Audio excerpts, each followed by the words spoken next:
Hello aspirants, looking at current affairs for 27th April, the news items picked up from the Hindu newspaper are these 14. We'll look at them in detail.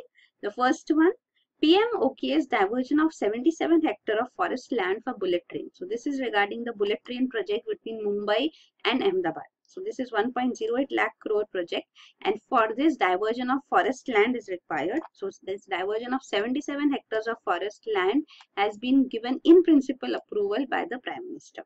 So this is on the condition that remaining deficiencies which are there, pending claims which are there under Forest Rights Act, and the proposals which have been submitted by the two states. The two states involved in this project are Gujarat and Maharashtra, and also some land would be acquired in the Union Territory of Dadra and Nagar Haveli. So the proposals which they have submitted, the deficiencies which are there, they have to be ironed out at the earliest. They have to be removed at the earliest. So on this condition, even diversion of forest land would be permitted. So the two states have been asked to coordinate closely with the National High Speed Rail Corporation Limited, the body which will be looking into the project.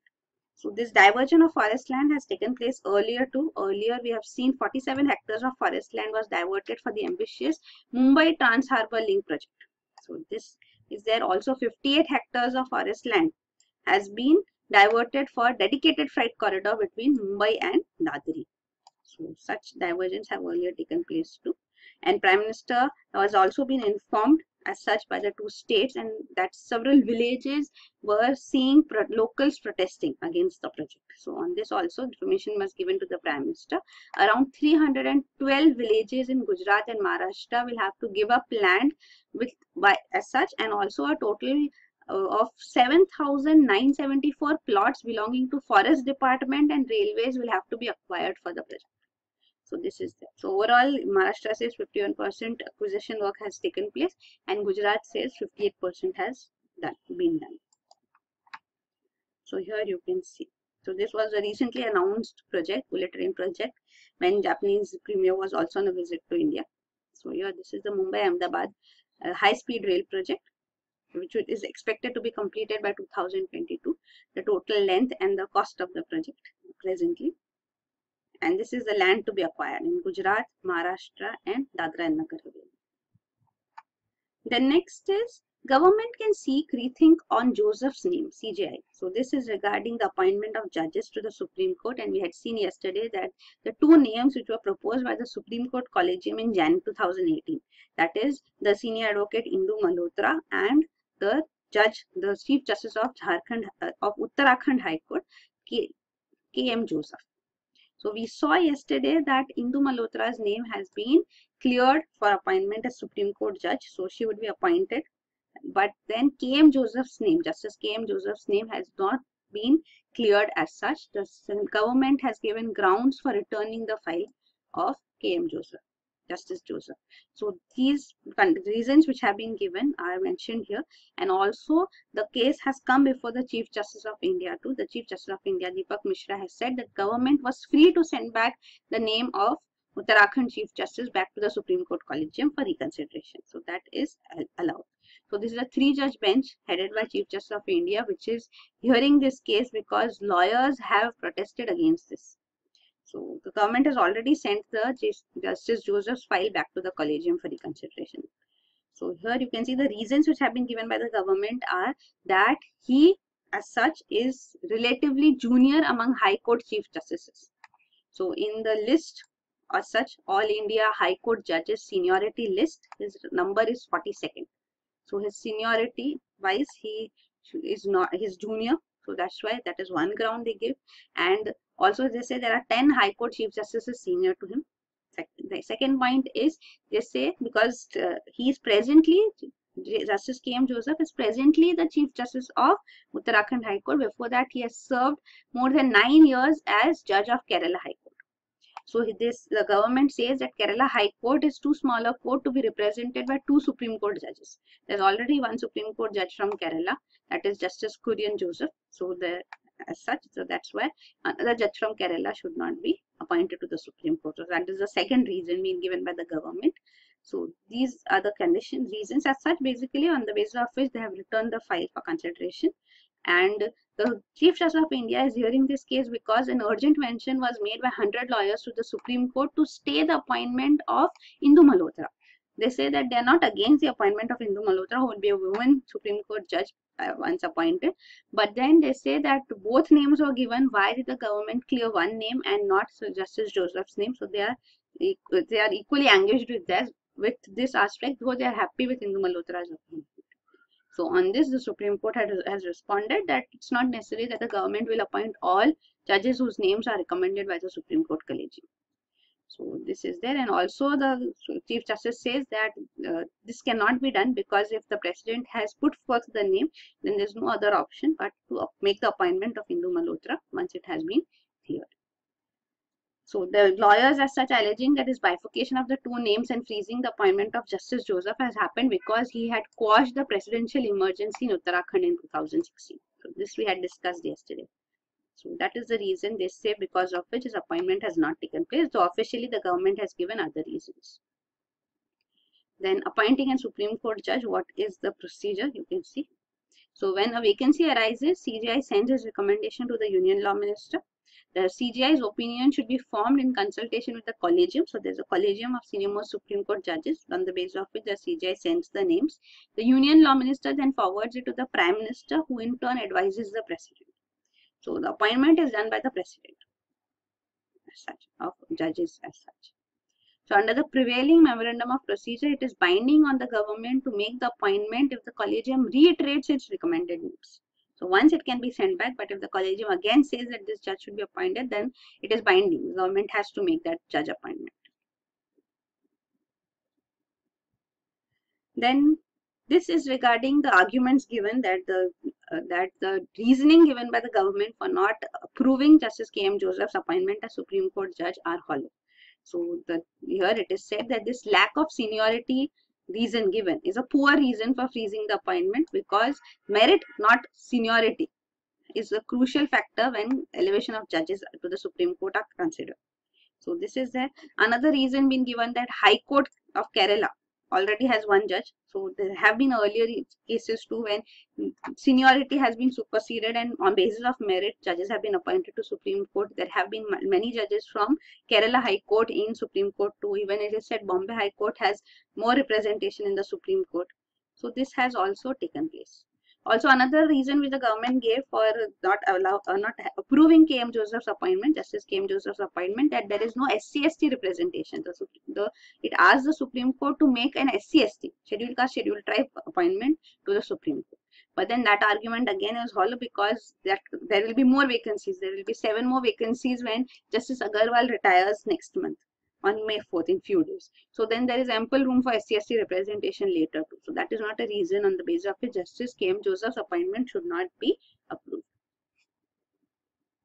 Then next is Kathua rape. CJI promises a fair trial. So in this Kathua rape case, as such there are demands to shift it out of Jammu and Kashmir. But then the Chief Justice of India, Deepak Mishra, has assured the victim's family that even if there is slightest possibility of lack of fair trial, then the case would be shifted out of J&K. So the victim's lawyer has actually demanded the case be shifted to Chandigarh.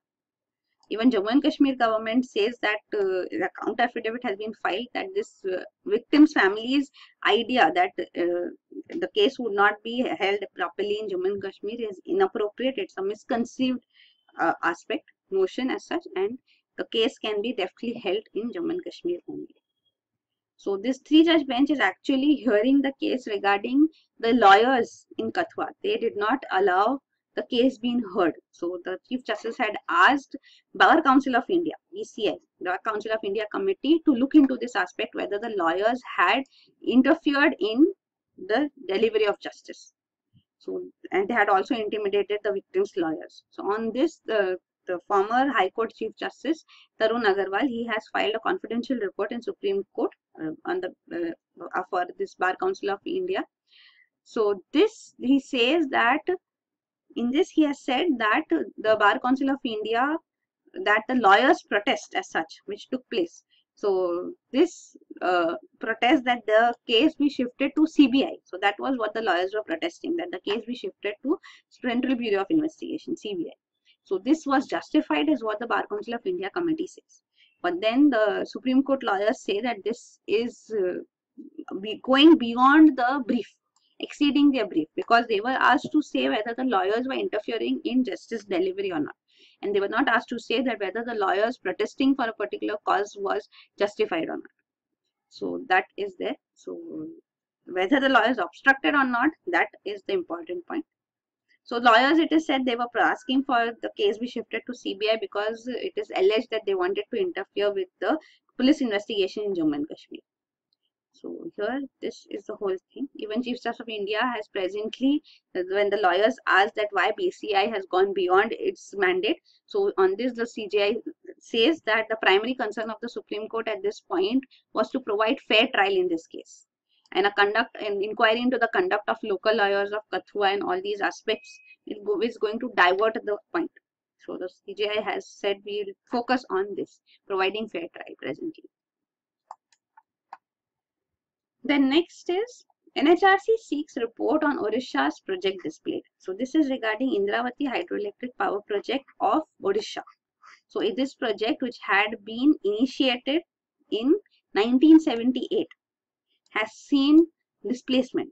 So the first phase of displacement took place in 1989, and then the fifth phase has taken place in 1999. So more than 500 resettlement clusters have been formed, but these displaced people here live in conditions where they are deprived of basic amenities. And now the National Human Rights Commission has taken up this matter. So it has sought a report from the Orissa government too, and also it had appointed a special rapporteur. So he would report, investigate on the allegations and report. So that has also been looked into. That displacement has taken place, but the conditions are poor. So this is violation of human rights too, that you are not provided basic amenities too. So this is the case. Then next is Aadhaar number of 89 lakh rural workers put up online. So this is regarding Andhra Pradesh government's website on MGNREGA, in which Aadhaar numbers of more than 89 lakh individuals enrolled under the scheme were put in public domain. So they were masked after a few hours because Hyderabad-based internet security researcher flagged the disclosure as such, that this is violation of such of the privacy, right to privacy of these people. So it was actually the names, villages, job card numbers and Aadhaar numbers of these people who had linked their Aadhaar accounts as such with the scheme were made accessible to all. So this actually has come after an alleged leak of Aadhaar numbers, caste information, bank account numbers and other details of beneficiaries of a housing scheme of the Andhra Pradesh State Housing Corporation being put up in public domain. So these are serious violations of privacy, and state government has been asked to look into the matter. So transparency is essential, but right to privacy also has to be upheld. Then next is World Bank loan for biopharma mission. So this is regarding National Biopharma Mission of Department of Biotechnology. So for this, loan has been secured by the central government worth rupees 1,600 crores from World Bank, which will be disbursed over 5 years. So this will be used for the National Biopharma Mission, means to develop new vaccines, medical devices and medicines. So the goal is to have 6 to 10 new products in the next 5 years and also create jobs. This was a mission launched in June 2017. So this is regarding the cabinet approving the National Biopharma Mission. So it is for production of indigenous, affordable and accessible vaccines, biotherapeutics and medical devices and diagnostics. So here you can see the details of this are also provided. Then next is H4 visas move draws criticism. So US administration under President Donald Trump is looking to end work permits for H4 visa holders. So this has been criticized. You should know what are H4 visa holders first of all. They are the spouses of H1B visa holders, spouses and even other dependents, children and spouses. So these H4 visa holders have been given work permit since 2015. So this was a rule enacted in 2015 under Obama administration, which provided them with work permits. And now Donald Trump administration wants to end this, and this is called a regressive measure by various democratic lawyers as such. And here it is said that this is also going to amount to gender discrimination. and will be also affecting countering domestic violence, because these are mainly women who would be affected, and it also said that in some cases women are more, more eligible to, more educated as such to, and more capable of having jobs, and they would not be allowed to work because of this new rule. So and even domestic violence is also prevalent in US, because the spouses, who are mostly women, they do not have economic independence because of these rules, and they are subjected to domestic violence too. So these H-1B visa holders are those who come from other countries, and they are allowed to work here in the US during their period of stay. Then next is shield India from anti-Russia sanctions. So this is regarding the new legislation which has been proposed in USA, countering America's adversaries through Sanctions Act, TATSA. So this is an act which is targeting Russia. So those countries which are, it specifically says that entities engaging in significant transactions with defense or intelligence sector of Russia should be punished. So India also has significant defense cooperation with Russia. We are currently negotiating purchasing of 5 S-400 air defense systems from Russia too, which will cost $4.5 billion. So we have significant transactions. So under this legislation, then India would also be affected. But American defense companies which have a major stake in India, like Boeing, Lockheed Martin, so they and other lawmakers as such, business bodies, are lobbying, and they're saying that Donald Trump administration should ensure that India is not caught in the crossfire of these anti-Russia sanctions. So India has also officially lodged its protest against this. So India's defense purchases, India on its reasoning says that India's defense purchases with Russia have been high, but then they have been diversified, and over a decade much defense procurement has diversified, and some has moved from Russia to US also. So that has to be taken into consideration. Also, it says that no equipment brought from Russia or energy trade directly threatens the US interests. So that is another point being made. And the third point is that we assist US in Afghanistan, in the Indo-Pacific, and if you limit access to supplies, then how would be of assistance to USA? So these are the points put forth as such by India. Then next is China conducts fresh drills near Taiwan. So China has put into service a new missile called DF-26, which is an intermediate range ballistic missile, and this missile has been dubbed by Chinese media as Guam Killer, because it has the ability to hit Guam, which is a US Pacific Ocean base of USA. So this Pacific Ocean base of USA can be hit by this DF-26, and DF-26, an intermediate range ballistic missile, can carry conventional or nuclear warheads. So now China is becoming increasingly assertive. It wants to become the world-class military by the middle of this century. So here you can see it has been assertive and has disputes in South China Sea, and also has been assertive over Taiwan. So South China Sea we have discussed quite often. We will see what Taiwan is. Taiwan also and China conflict also. China claims it to be a sacred territory of its own. So China's air forces also, we have seen in recent times, its aircrafts have flown around Taiwan, and these have been described as military intimidations. So what is China-Taiwan conflict too? We will see. This is regarding Guam. Guam, you should know, this is a Pacific region base here. So here you can see near Philippines, Guam, which is a territory belonging to USA. So it's a non-incorporated territory of the United States. And you can see there are around 1,62,000 inhabitants here. The largest ethnic groups are Chamorros as such. Then this is regarding Taiwan. So Taiwan, actually you should see the map to Taiwan. This is China, and this is the small island here, Taiwan. So China is ruled by, its official name is also People's Republic of China, and Taiwan is called Republic of China. So PRC represents this mainland China, and ROC, Republic of China, represents Taiwan. Also, Taiwan is not allowed to have its independent existence. China claims it to be its own territory. So many nations don't even recognize Taiwan as an independent nation. Even in various sports. Taiwan participates as a separate nation, but it has a name as Chinese Taipei. So that is there. So what is this history? We'll see. So Taiwan was actually ruled by Japan. So Japan's rule ended in Taiwan after its loss in the World War II.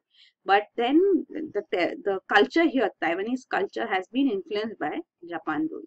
So what happened after this is the Chinese Nationalist Party, also known as Kuomintang, and also known as Republic of China. As I said, Taiwan is called Republic of China. So this nationalist party, as such, took control over Taiwan. So Taiwan was controlled by this party, but then later Chinese communists became successful. So they got control over mainland China. So it's People's Republic of China, PRC. So this People's Republic of China gained control over mainland China, and this ROC, the political party here, the Kuomintang, they went to Taiwan and they formed a government in exile, ruling the entire of China, claiming to be the rulers of entire China from Taiwan. So that was the status, but presently the status is the ruling party in China, Communist Party of China, claims entire one China policy, means China as well as Taiwan is part of the same nation. Then next is India to work with Asian buyers for oil price bargains. So here India has proposed that it would be working with Asian buyers of oil like China, South Korea and Japan. So they'll work together, the four major Asian economies, which together it is said account for more than 20% of global demand of oil. So they are crude oil importers. They would come together and negotiate as such better with the oil cartel OPEC, Organization of Petroleum Exporting Countries. Because we see that because oil prices rising affect majorly the countries which are highly dependent on oil imports, and India being one of them. And OPEC, as we have seen earlier, it charges Asian premium. It subsidizes oil for Western powers, European Western powers, and it charges a premium from Asian countries. So India has long been protesting against this Asian premium, and now it is trying to work together with other countries. That is China, South Korea and Japan, other Asian countries. But it is said that these four countries have vastly different energy needs and interests. They have different crude quantity needs also for their specific refineries. So that may be a concern too for price fixing. Then next is India to lose if oil prices climb more. So we are seeing global crude oil prices are increasing, and this is going to affect developing countries, majorly countries who have high inflation and large twin deficits. So Turkey and Ukraine are two major countries which, according to this Nomura report, are going to be majorly affected by increasing oil prices. So twin deficit basically means deficits, current account deficit too, plus fiscal deficit as such too. So that is called twin deficit problem. And other countries like India, Cambodia, Pakistan would also be highly susceptible to a lesser extent. So this is there. India is also a net oil importer as such. So large net oil importers are going to be majorly affected. And also for India too, we have seen that from 2014 to 2016, oil prices have been low and we have been doing well. That has been called the sweet spot, economic fundamental sweet spot, such which I have experienced. But now we are seeing that there are concerns. There are elections due in 2019. The government would bring in populist policies, which is expected. The cost of cleaning up the banking sector is high, and also there is little progress in private investment picking up. So these are the concerns, and on top of that, if crude oil prices rise, then India would be adversely affected. The next is simplifying finance bill must be the next big reform. So this is the new president of CII, Confederation of Indian Industries, Rakesh Bharti Mittal, who says that the next big reform to improve ease of doing business in India is to simplify the complex finance bill. You should know the finance bill is the bill which is part of the budget. So actually passing of the budget means appropriation bill and finance bill being passed. So finance bill, we see various amendments being brought in through it, and also the finance bill as such, there are various exemptions given, tax rates, changed as such. So we have to replace this finance bill, the CII chief says, with a simpler one which reduces the tax rates and removes exemptions. So this is one major reform which he expects and demands. Then second thing he talks about is that private sector investment would gather pace, according to him, by the end of this year, and the economy, Indian economy, will grow to 8%. as such next year. Then also he talks about twin balance sheet problem. Now twin deficit is different. Twin deficit is current account and fiscal deficit together. Twin balance sheet problem is the balance sheets of two entities being affected. And this is the banking sector concern which is there. NPA problem, non-performing assets problem. Because there's a problem in the balance sheet of companies too. The companies are suffering, they make losses and they default, and then the banks also suffer when they default on their loans.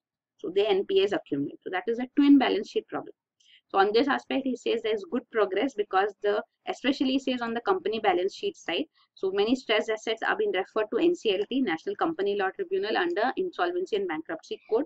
So this is doing well. The Insolvency and Bankruptcy Code is highlighted as a major reform because companies earlier that became bankrupt, they had no way to shut down their business, and now with IBC they can shut down their business, because in sale of these bankrupt assets there were multiple hindrances in that, but now it has been simplified.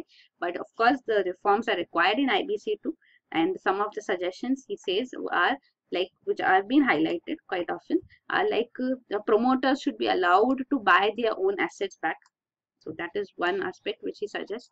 Another issue is that about home buyers. When a realty sector builder goes bankrupt, so then his bankruptcy resolution should also take place, and the home buyers need to be compensated for any loss too. So that aspect is another issue. So here you can see the Insolvency and Bankruptcy Code details are given, which we have discussed earlier too quite often. You can go through this. And the last news item is new frog species takes historical name of Goa. So a new frog species have been found from the highland plateaus of the Western Ghats, which are part of Goa. So Western Ghats is along the entire west coast of central India and southern India. So that goes, that has parts in Goa, Maharashtra, Kerala as such. So here a species has been found, and this new species of frog has been called Fejervaria goemchi. So this is the goemchi, is the historical name of the state of Goa. So this new species as such has been found in the high elevation areas of laterite plateaus, temporary water bodies and paddy fields of Goa. So this is the frog species. So basically we're not going to remember all species, new species found, but at least you should be getting a gist of all such news items which we discussed, that Western Ghats is an area from which we have found many new species. So biodiversity hotspots also, as they are called, you should know about them and where major new species have been found. So these are the news items. Thank you.